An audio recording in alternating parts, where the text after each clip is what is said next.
Hello and thank you for joining Riding NZ. Today's video is a little different from usual. This is a story of trust, loyalty and ultimately disappointment with a tyre and a shop I've supported for years.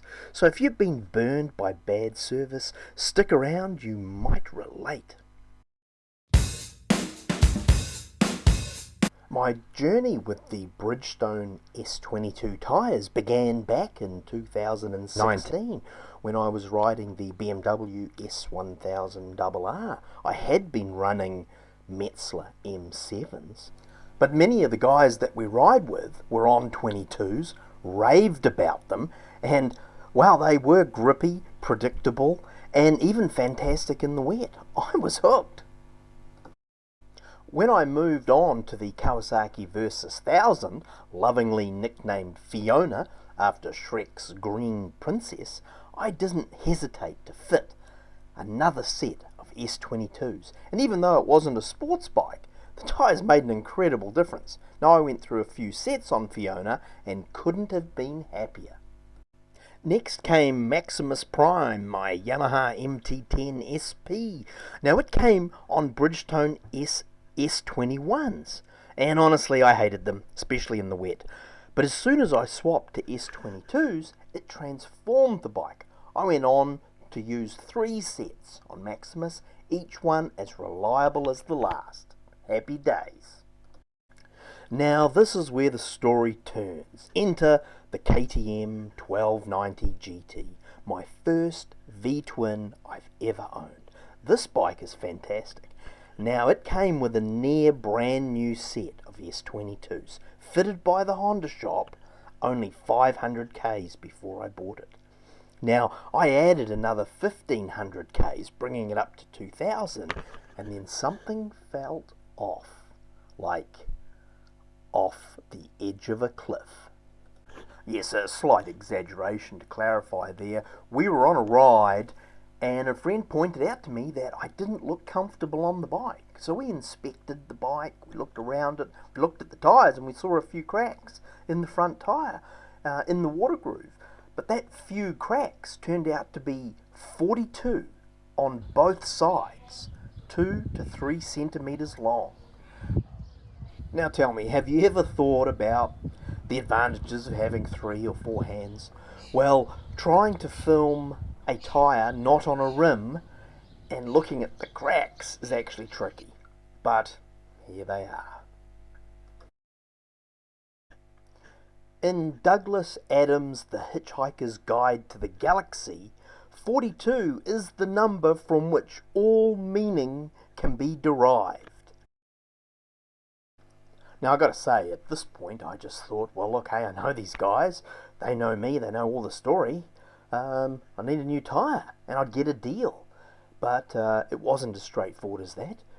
They have a procedure, and interestingly enough, that procedure pretty much avoids the Consumer Guarantees Act because the final decision is so-called made by Bridgestone in Japan, which is a surprise to me. But anyway, we let them do their process. But as it was, we waited all of October and then a little bit of an all of November, and then it's like, okay, we've got to follow this up because it's just dragging on. So we get in there and, well, smoke and mirrors and magicians, and there's something funny that I can smell. So it turns out that this anti-consumer reach-around factory has some sort of automotive deception endurance. And it's like, wow, all the shit that got thrown at us, including rough riding and no idea what I wanted after 2 months, is just a little bit on the rich side. If you carbureted folks know what I mean. So at this point, we had to go hot wings. And if you've seen that, it's a deep dive into finding out what's actually going on.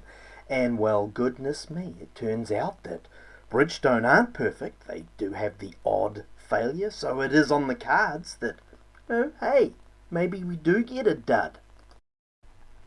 Now, when my S22 rear tyre developed a puncture at 4,000 Ks, I wanted to avoid these people with high voluntary deception standards, so I went and got a Metzeler Roadtech 02, and we're going to be checking that out from now on. So this all happened while I was waiting for them to make a decision on the front tyre. So, out of sheer frustration, I decided to contact Bridgestone New Zealand directly.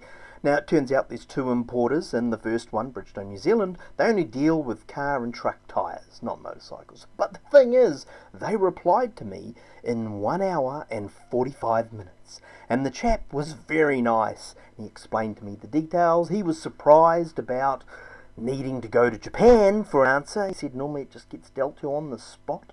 Keep the customer happy, move on. So, yeah, that's kind of what I was thinking. Now, the second email went to Bridgestone motorcycle importer Whites, and, well, we haven't heard from those cocks. Personal opinion.